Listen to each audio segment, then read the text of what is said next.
T विश्वकप खेल सूची घोषणा कर सारी अंतर्जातीय क्रिकेट परिषद आईसीसी।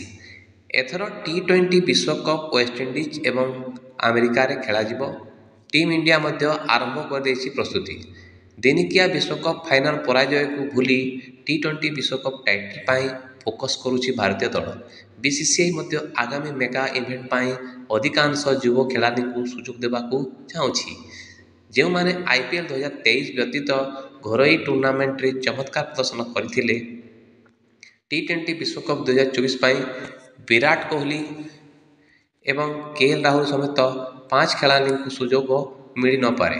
रिंकू सिंह और यशस्वी जायसवाल भली युव खिलाड़ी को सुजोग मिल बोली आशा कर। विराट कोहली केएल राहुल समेत 5 खिलाड़ी टी20 विश्वकप बाद पड़ पारती। से भली रोहित शर्मा बाद पड़ार संभावना रही। यही खिलाड़ी माने टी20 रे मंथर स्ट्राइक रेट रे बैटिंग करती। श्रेयस अय्यर को बाद दि जाई पारे।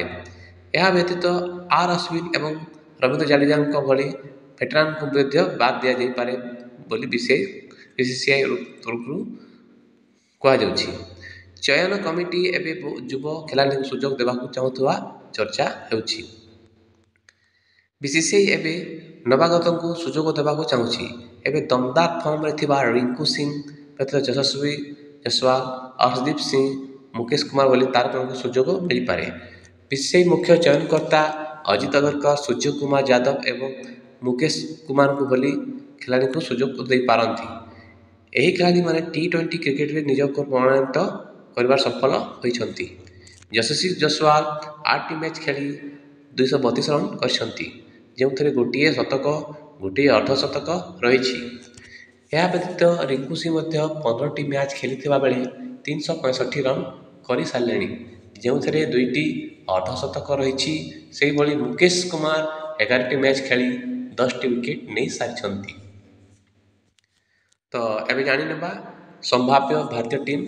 शुभमन गिल, यशस्वी जायसवाल, साई सुदर्शन, तिलक वर्मा, सूर्य कुमार यादव, रिंकू सिंह, हार्दिक पांड्या अधिनायक, संजू सैमसन विकेट कीपर, जितेश शर्मा, अक्षर पटेल, युजवेंद्र चहल, कुलदीप यादव, अर्शदीप सिंह, जसप्रीत बुमराह, मोहम्मद शामी, मुकेश कुमार।